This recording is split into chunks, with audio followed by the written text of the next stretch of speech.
Отбасы тәрбие берудің ең басты бөлігі. Бала отбасынан алған тәрбиені, яғни махаббатты, айналадағыларға қарым-қатынасты, әртүрлі құндылықтарды өмір бойы сақтайды. Бүгінгі таңда жастарды деструктивті діни ұйымдарға тарту мәселесі өте өзекті болып табылады. Сондықтан балалардың ата-аналары өте сақ болулары керек. Деструктивті діни ұйымдарға түсу себептері өте көп. Алайда ең басты себептер отбасымен байланысты. Мысалы, отбасында болатын әртүрлі эмоционалдық күйзелістер. Бұл тармаққа біз ата-аналардың балаларға немқұрайлығын жатқыза аламыз.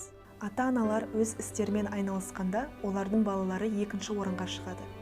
Ата-аналарда балалармен араласуға уақыттары жоқ, олар туралы ештеңе білмейді, олардың проблемаларына көңіл аудармай, олармен араласпайды.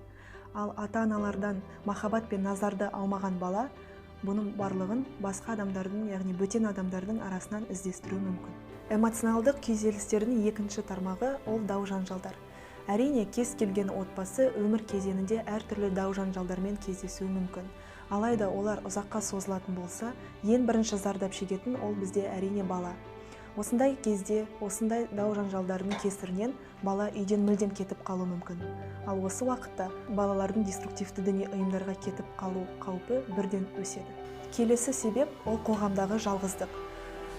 Жалпы бала үшін қандай да бір ортада өз орнын табу ол өте маңызды. Мектепте болсын, құрбыларының арасында болсын, көшеде болсын, баланың қасында достары болуы керек. Оған көмектесе алатын, қандай да бір кеңес бере алатын достардың болуы өте маңызды. Егер балада ондай достар болмаса, ол оны виртуалды әлемдерден іздестіру мүмкін. Ал интернет және ғаламтор болса, олар осындай әртүрлі алдау және де арбау жұмыстарын жүргізу үшін өте қолайлы болып табылады. Балалардың деструктивті ұйымдардың ықпалына түсу қаупін азайту үшін бірнеше қарапайым ережелерді сақтау керек. Балаларыңызға ерте жастан бастап мұқият болыңыз. Егер де балалар сізге келіп, қандай да бір сұрақ қоятын болса, оның бетін қайтармай, онымен отырып ашық сөйлесу керек. Және де есіңізде болсын, ең бірінші балаға махаббат, психологиялық қолдау және де көңіл бөлу қажет. Егер де сіздерде қандай да бір сұрақтар туындап жатса, сіз біздің орталыққа келіп, психологтың көмегін және де кеңесін алуларыңызға болады.